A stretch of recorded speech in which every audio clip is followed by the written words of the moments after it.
লন্ডনে এসেছি উপার্জন করে খেতে, আদর্শ বিক্রি করতে আসিনি, অসম্ভব। সকালে নাস্তা করতে ঢুকছি, ছেলে বের হচ্ছে ঘর থেকে, আর চাচা বাড়িতে ঢুকছে। তো সকালবেলা তো ছেলে বলছে গুড মর্নিং, চাচা বলল গুড মর্নিং। আমি বললাম দুঃখিত, আদর্শ বিক্রি করতে আসিনি। ছেলে বলবে আসসালামু আলাইকুম, আপনি বলবেন ওয়ালাইকুম আসসালাম। এক গ্লাস পানি দিলে আমি বললাম থ্যাংক ইউ, আপনি বললেন জাজাকাল্লাহ খায়। আমার শিষ্টাচারের দাম আছে, ওর শিষ্টাচারের 5 পয়সা দাম নেই। আমার মেয়ে স্কিন পায়জামা পরতে পারে না, এই জান্নাতে যাবে না। আমার মেয়ে কপালে টিপ দিতে পারে না, আমার মেয়ে নখে নেইল পালিশ দিতে পারে না, আমার মেয়ের নখ বড় হতে পারে না। সব নবীর বৈশিষ্ট্য 10টি, সব নবীর বৈশিষ্ট্য 10টি, সব নবীর শিষ্টাচার 10টি। 1, দাড়ি বড় করা, কাটা হবে না, ছাঁটা হবে না।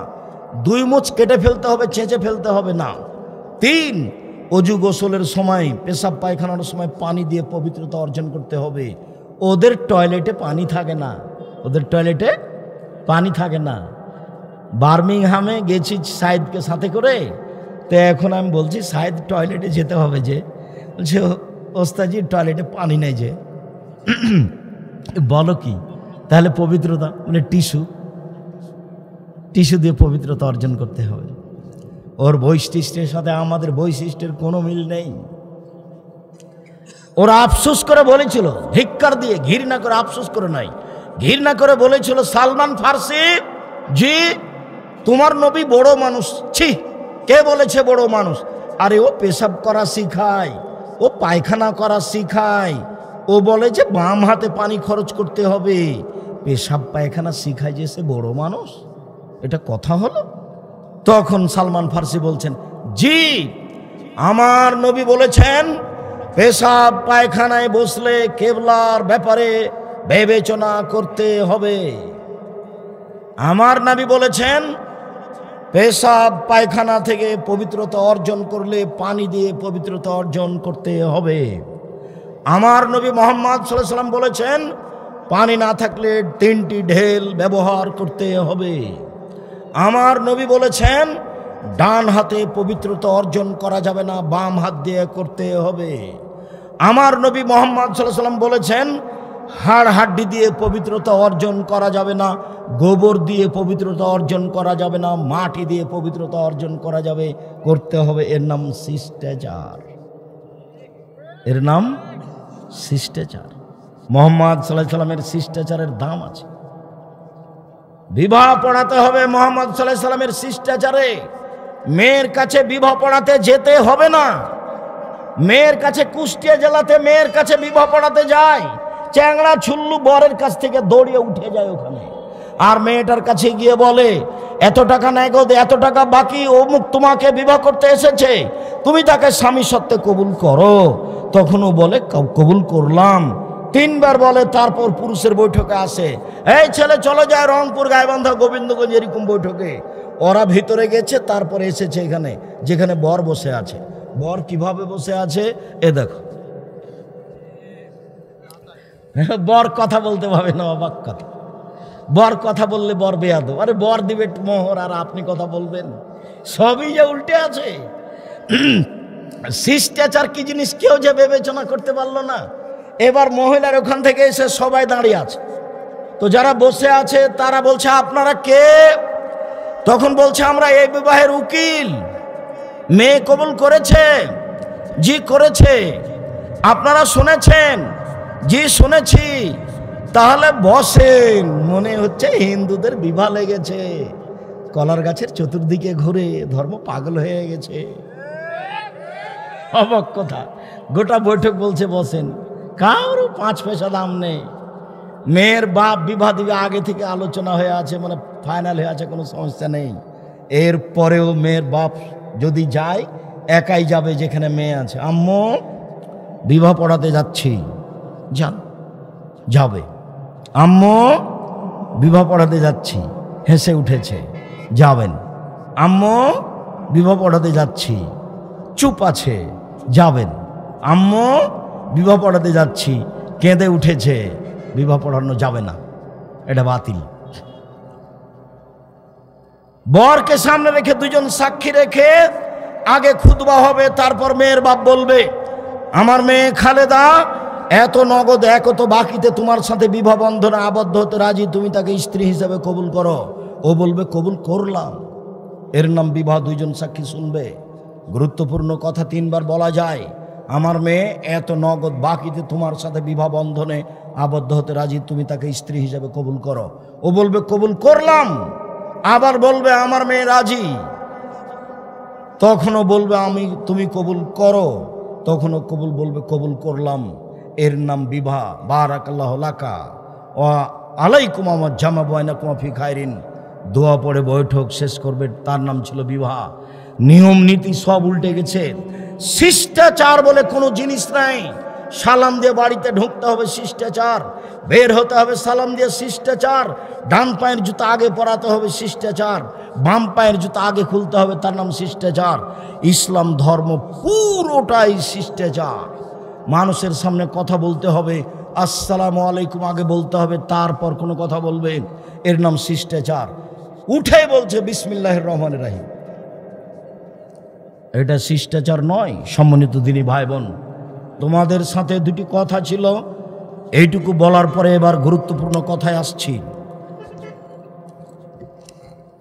সম্মানিত দিনী ভাই বোন, আমরা সংক্ষিপ্ত আলোচনায় সিয়াম ব্যবহার করব, রোজা নয়। রোজা শব্দের অর্থ হলো উপবাস থাকা, সিয়াম শব্দের অর্থ হলো বিরত থাকা। ফজরের আজান থেকে নিয়ে সূর্য ডুবা পর্যন্ত খাওয়া পান করা, স্ত্রী মিলন, যাবতীয় অপছন্দ কর্ম থেকে বিরত থাকার নাম হলো সিয়াম। শুনুন, বিরত থাকার নাম সিয়াম, বিরত থাকার নাম সিয়াম। রোজা মানে হলো উপবাস থাকা। অতএব সম্মানিত দিনী ভাই বোন, আমি আপনাকে বিষয়ে অতীব গুরুত্বপূর্ণ কথাটি পেশ করতে গিয়ে বলছি, ইবাদতের জগতে ভিন্ন ধরনের ব্যতিক্রম ইবাদত হলো সিয়াম, যার কোনো ইবাদতের সাথে মিল নেই, যার কোনো ইবাদতের সাথে মিল নেই, তার নাম হলো সিয়াম। এক মিনিট। উমামা বাহিলি রাদিয়াল্লাহু তাআলা আনহু বলেন, আমি আল্লাহর নবীকে বললাম, মরনি বে আমালিন, আল্লাহর নবী আপনি আমাকে একটু আমলের কথা বলেন, আমি আমল করলেই জান্নাতে চলে যাব।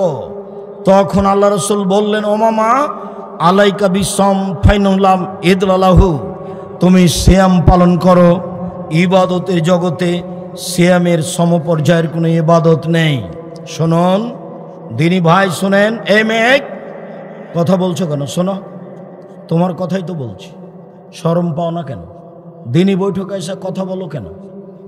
আপনি আমার দিনী বোন, আপনাকে আমি বলি, আর একজন মহিলা যদি আপনার গায়ের উপর দিয়ে উঠে চলে যায়, আপনি মুখ খুলবেন না, একবারে চুপচাপ থাকবেন, মুখখান বন্ধ করে রাখবেন।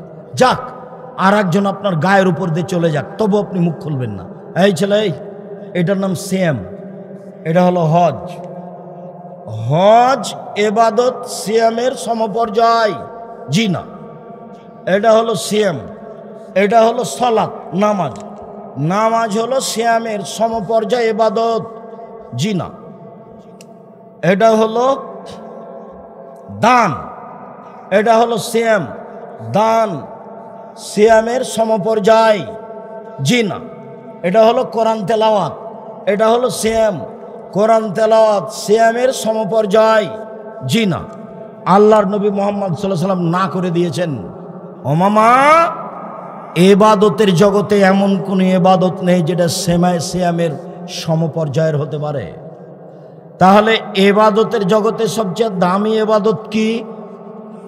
সিয়াম। আরেকটু, ওমামা বলছেন, আল্লাহর নবী আপনি একটা আমলের কথা বলেন তো নবী, যাতে আমি জান্নাতে চলে যাব। তখন আল্লাহ রাসূল বলছেন, ওমামা তুমি সিয়াম পালন করো। ইবাদতের জগতে সিয়ামের মতো কোনো ইবাদত নেই। এটা হলো হজ, এটা হলো সিয়াম।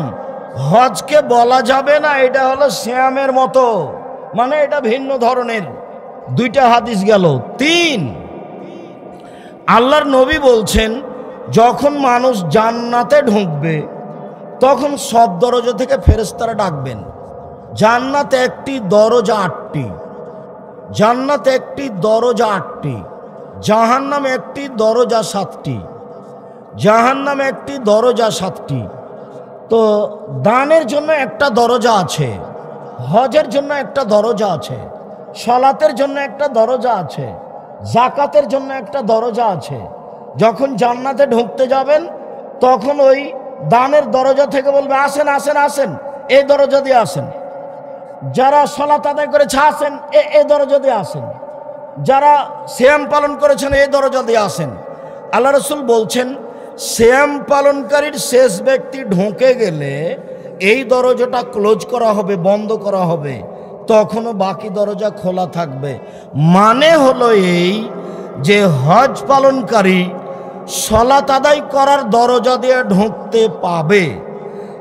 মানে হলো এই সালাত আদায়কারী ব্যক্তি হজের নামে যে দরজা আছে ওইটা দিয়ে ঢুকতে পাবে, তবে সিয়াম ছাড়া এই দরজা দিয়ে ঢুকতে পাবে না। ইবাদতের জগতে সবচেয়ে ভিন্ন ধরনের ইবাদত হলো সিয়াম। মনে থাকবে না মনে হয়? এই দরজা দিয়ে অন্য কেউ ঢুকতে পাবে না, শুধুমাত্র যারা সিয়াম পালন করে তারাই ঢুকতে পারবে। সম্মানিত দিনী ভাই বোন, রাসূল সাল্লাল্লাহু আলাইহি সাল্লাম বলেন, আল্লাহ তাআলা বলেছেন আদম সন্তানের সব নেকি 1 থেকে 10 বাড়ে। কেউ কোরআন মাজিদের আয়াত একটা পড়লো, এই ফেরেশতা এই 10 নেকি লিখো, বাড়াও 700 করো, আরো আরো আরো। এই ফেরেশতা শোনো, সালাত আদায় করেছে 10 লিখো, 700 লিখো, আরো বাড়াও বাড়াও বাড়াও বাড়াও। কাল আল্লাহ তাআলা, আল্লাহ তাআলা বলছেন ইল্লা সাম ফাইলুলি ওয়ানাজিবিহি, তবে শ্যাম আমার ব্যাপার, প্রতিদান আমি দিব। রোজা আমার ব্যাপার, প্রতিদান আমি দিব। রোজা আমার ব্যাপার, প্রতিদান আমি দিব। শ্যাম আমার ব্যাপার, প্রতিদান আমি দিব। শ্যামের এরকম কোনো নেকি নেই। শ্যামের নেকি হলো জান্নাত। আপনাকে আমি 2টা হাদিস 1 মিনিট দেখাই, খুব খেয়াল করে থাকবেন। রাসূল সাল্লাল্লাহু আলাইহি সাল্লাম বলেন মান সামা ইয়াওমান ফি সাবিলিল্লাহ বাদাল্লাহু ওয়াজহানি নারে সাবিনা খারিফা, কেউ যদি আল্লাহকে সন্তুষ্ট করার জন্য একদিন সিয়াম থাকে, জাহান্নামকে তার থেকে 70 বছরের দূরে সরা হবে। এই ছেলে, একদিন সিয়াম থাকলে আল্লাহর নবী নেকি পাবে এ কথা বললেন, না জাহান্নাম থেকে সরিয়ে দেওয়া হবে এ কথা বললেন? আল্লাহ রাসূল বলছেন কে যদি একদিন সিয়াম থাকে তাহলে লোকটাকে জাহান্নাম থেকে 100 বছরের দূরে পথ সরিয়ে দিবেন। তো নেকি পাবে বললেন না সরিয়ে দিবে বললেন? আবার বলছেন কে যদি একটা সিয়াম থাকে তাহলে তার মাঝে আর জাহান্নামের মাঝে ব্যবধান করা হবে গর্তের। গর্তটা হলো 500 বছরের পথ, আকাশ জমিনের পথ। মানে কেউ যদি সিয়াম থাকে তাহলে লোকটাকে জাহান্নাম থেকে 500 বছরের পথ দূরে সরিয়ে দেওয়া হবে। ফলাফল হলো সিয়াম থাকলে 2-4 নেকি হয় না, জান্নাত হয়। সম্মানিত দিনী ভাই বোন, এই ছেলে কয়েক মিনিট অপেক্ষা করো, এক খেলে চেয়ে থাকো। তোমার অনেক ভুল ত্রুটি রয়েছে, আমার নিশ্চিত ধারণা আজকে তুমি সিয়াম ছিলে না, রোজা ছিলে না। কেন রোজা থাকোনি কেন? আল্লাহর নবী বলছেন বৃহস্পতিবার আর সোমবার সাপ্তাহিক রিপোর্ট পেশ করা হয় মানুষের পাপ নেকি। আমি মুহাম্মদ সাল্লাল্লাহু আলাইহি সাল্লাম বৃহস্পতিবার আর সোমবার সিয়াম থাকি, এই জন্য আল্লাহকে বলি না নেও আমার রিপোর্টটা নেও, সিয়াম অবস্থায় নেও, এই যে দেখো আমি সিয়াম আছি, এই যে দেখো।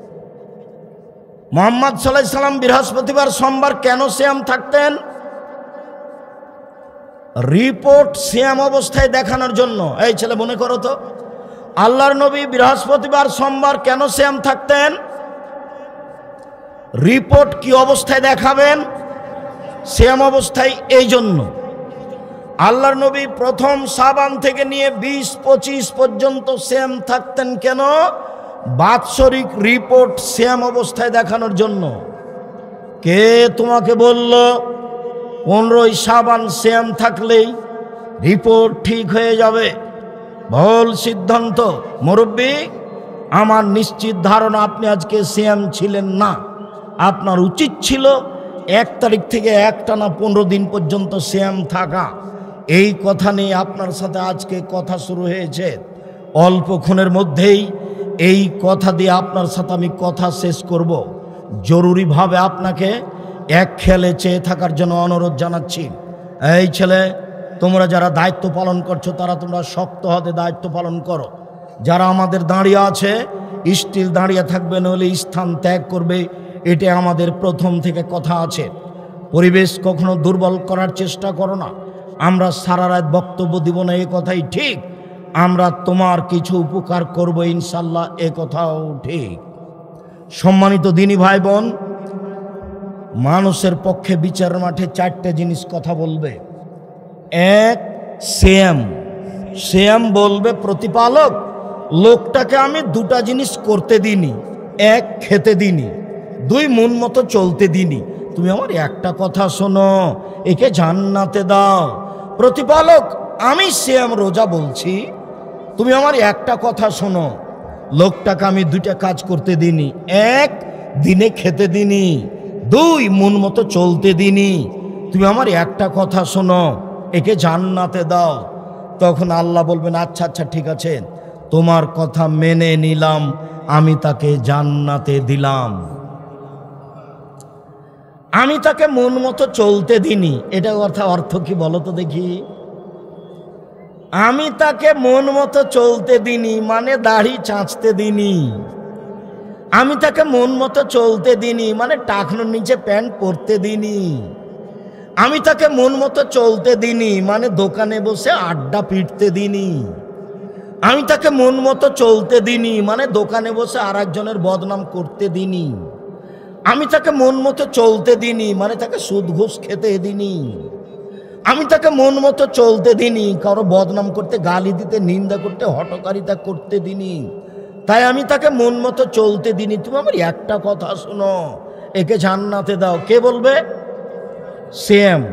তখন আল্লাহ বলবেন, ঠিক আছে মেনে নিলাম, এর নাম সিএম। মনে রেখো, 2, কোরআন মাজিদ তোমার পক্ষে কথা বলবে। 3, টাকা যদি বৈধ হয়, হজ করতে গেছে, কালো পাথর পক্ষে কথা বলবে। 4, আঙ্গুলে যদি তাসবি গণনা করা হয় তাহলে আঙ্গুল কথা বলবে, তাসবি দানা বলবে না। 1000 দানার তাসবি হলেও হবে না। মৌলানা সাহেব, আপনার হাতে একটা মেশিন আছে, খালি top top top top top top করে চলছে।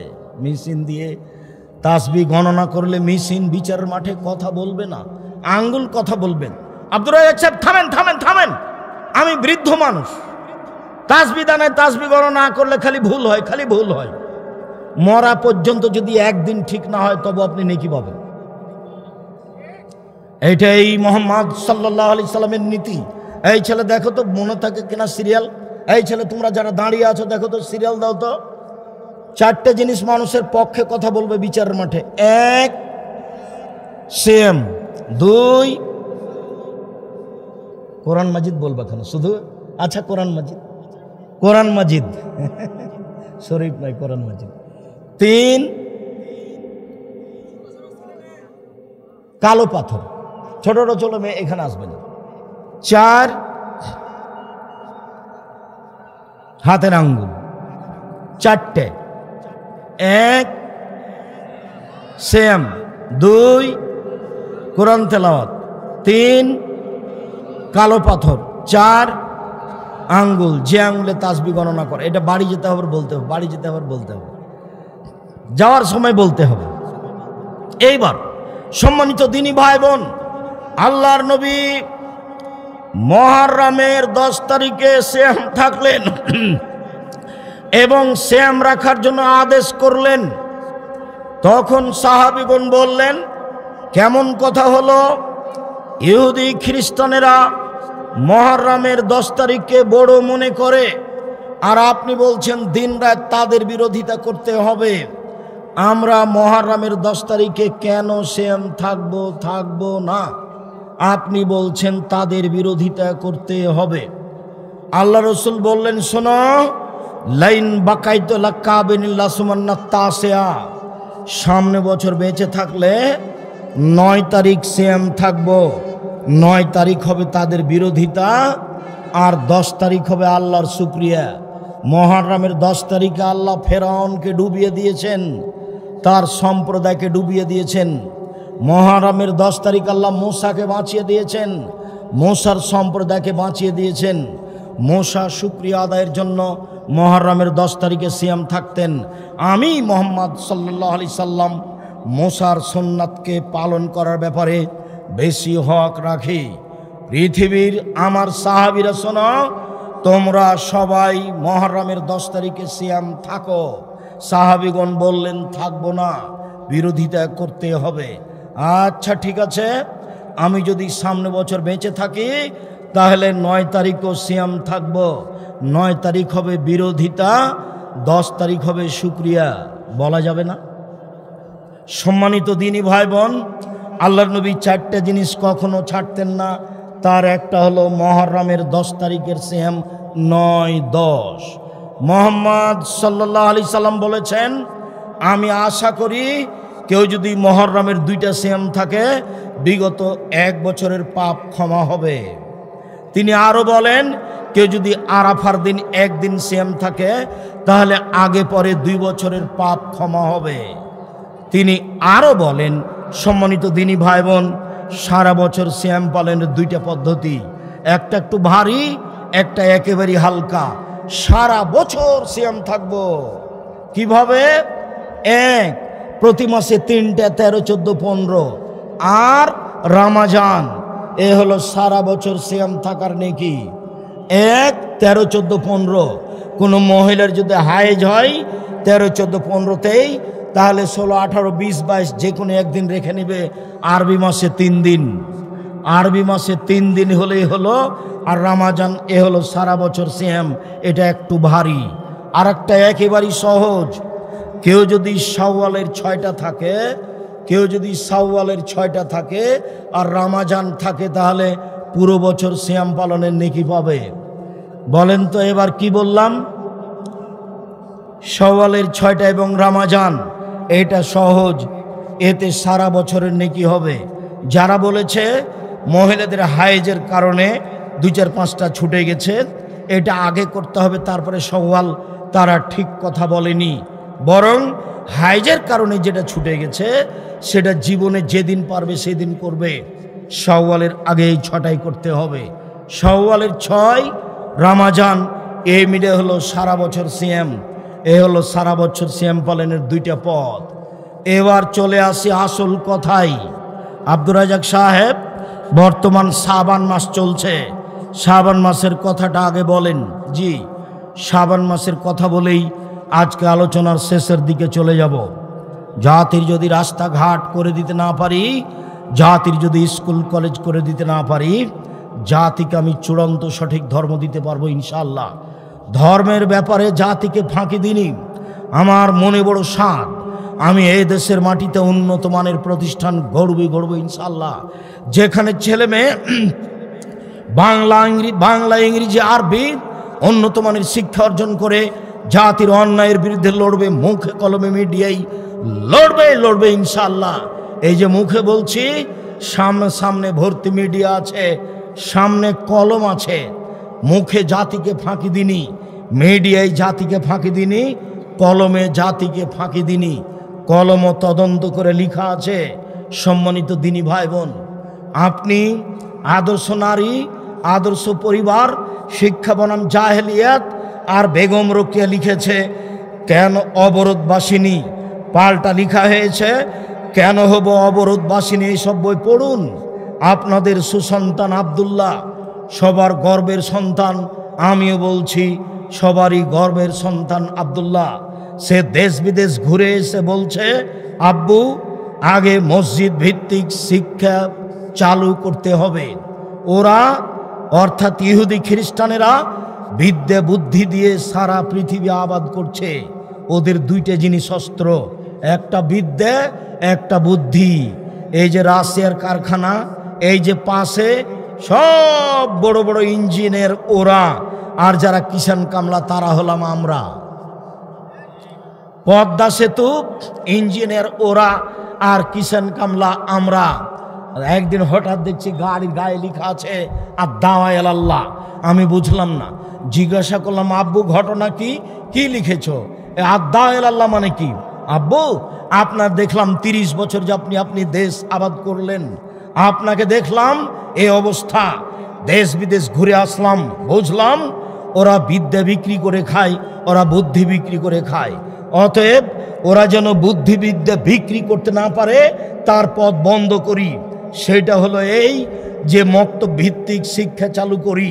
কারণ বশত যদি ওই ছেলে স্কুল কলেজে তাদের দেশে চলেও যায়, তাহলে যেন নিজের ভিত্তি ভুলে না যায়, নিজের কৃষ্টি কালচার যেন ভুলে না যায়।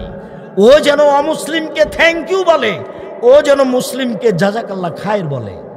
এইটা তাকে শিখাতেই হবে। এই উদ্দেশ্যেই দেশ জুড়ে মক্তব চালু করব ইনশাআল্লাহ। দেশ জুড়ে মক্তব চালু করব ইনশাআল্লাহ। মক্তব চালু করার আশায় বই পুস্তক লিখেছে, সিলেবাস চালু করেছে, দেশে মক্তব চালু করা আরম্ভ করেছে এবং শিক্ষকদের ট্রেনিং দেওয়া আরম্ভ করেছে। শিক্ষক যাবে ফ্রি, আসবে ফ্রি, খাবে ফ্রি, বই পুস্তক পাবে ফ্রি। তার নাম আদ-দাওয়া ইলাল্লাহ। দেশ জুড়ে মক্তব চালু করবে আব্দুল্লাহর পরিকল্পনা। আমি বলছি আপনাদের সম্পদ দোয়া করেন এবং তাকে পরামর্শ দেন, তার সাথে থাকার চেষ্টা করেন, নিজের জাতিকে বাঁচান, ছেলে মেয়েকে বাঁচান। আদর্শ আমাদেরটা দেন, ওদেরটা দিয়েন না। দুঃখিত, রাসূল সাল্লাল্লাহু আলাইহি সাল্লাম বললেন, আমার দুঃখ, আমার আফসোস, আমার উম্মত সন্ধ্যায় থাকবে মানুষ, সকালে হবে বানর। আমার উম্মত সন্ধ্যায় থাকবে মানুষ, সকালে হবে শুকুর। শুকুর, এটা আমার আফসোস। মনে রাখবেন, একটা প্রাণীর নাম বানর। বানর সবচেয়ে অনুকরণীয় প্রাণী, ও আর একজনের অনুকরণ করতে পারে। যেদিন আমার উম্মত ইহুদি খ্রিস্টানের অনুকরণ করবে, সেদিন আমার উম্মত সন্ধ্যায় থাকবে মানুষ, সকালে হবে বানর। আমার উম্মত সন্ধ্যায় থাকবে মানুষ, সকালে হবে বানর। আর একটা পৃথিবীতে প্রাণী আছে যার নাম শুকুর, সোর। হিতাহিত জ্ঞান নেই যার, তার নাম সোর।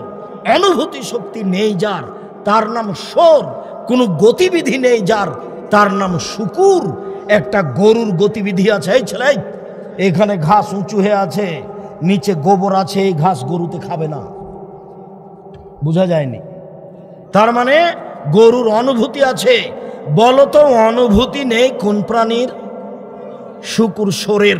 যেদিন আমার উম্মত অনুভূতিহীন হয়ে যাবে, সব কিছু বাদ দিয়ে তাদের কৃষ্টি কালচার নিয়ম নীতি নিবে, সেদিন আমার উম্মত সন্ধ্যায় থাকবে মানুষ, সকালে হবে সোর। এটাই আমার দুঃখ, এটাই আমার আফসোস। হাজারো পুরুষ নারী এমন হবে। তিনি বললেন না কুকুর শ্রীগাল, তিনি বললেন না সাপ ব্যাং, তিনি বললেন বানর, তিনি বললেন শুকুর। আফসোস করে বললেন, তাই তো আমার মেয়ে স্কিন পায়জামা পরেছে, তাই তো আমার মেয়ে মাঠে নেমেছে, তাই তো আমার ছেলে উপরে চুল রেখেছে, চতুর্দিক কেটে ফেলেছে, তাই তো আমার ছেলে গেঞ্জি গায়ে দিয়েছে। পিছন দিকে লেখা আছে 47, পিছন দিকে লেখা আছে 10। ওর 10 দেখতে দেখতে দেখতে নামাজ আমার শেষ, আমি নামাজই হয়নি। এমন সাইজে 10 লেখা আছে। এর নাম ইহুদি খ্রিস্টান। আল্লাহর নবীকে বললেন, ওসামা, আচ্ছা আল্লাহর নবী, আপনি শাবান মাসে এত বেশি শ্যাম থাকেন কেন? কেন থাকেন? অন্য মাসে তো এত শ্যাম থাকেন না। তখন আল্লাহ রসুল বলছেন, শোনো, শাবান একটা মাস, রজব ও রামাজানের মাঝে। শাবান একটা মাস, রজব ও রামাজানের মাঝে। তুরফাউল আমালু ফিহা ইলা রাব্বিল আলামিন। বাৎসরিক রিপোর্ট এই মাসে পেশ করা হইব। আমি ভালোবাসি। ইরফা আমালি ওয়ানা সাইম, আমার রিপোর্ট দেওয়া হোক, তখন আমি সাইম। আমি ভালোবাসি, আমার রিপোর্ট দেওয়া হোক, তখন আমি রোজাদার। শোনো, শাবান একটা মাস, রজব ও রামাজানের মাঝে। এই মাসে মানুষ গাফেল থাকে। এই মাসে বাৎসরিক রিপোর্ট পেশ করা হয়। আমার মন চায় আমার যখন রিপোর্ট পেশ করা হবে তখন আল্লাহ দেখুক আমি সিয়াম আছি, এই জন্য বেশি বেশি থাকি। আল্লাহর নবীর জানা ছিল না সেদিন 15ই শাবান। কিভাবে ভারত, বাংলাদেশ, পাকিস্তানের আলেম ওলামা জেনে নিল সেদিন 15ই শাবান। তাই তারা কলকারখানা, অফিস আদালত, কোর্ট কাছারি, শিক্ষা প্রতিষ্ঠান বন্ধ করে রাতে গোসল করে আতর গোলাপ মেখে 15ই শাবানের সিয়াম পালন করে। ভুল হিসাব।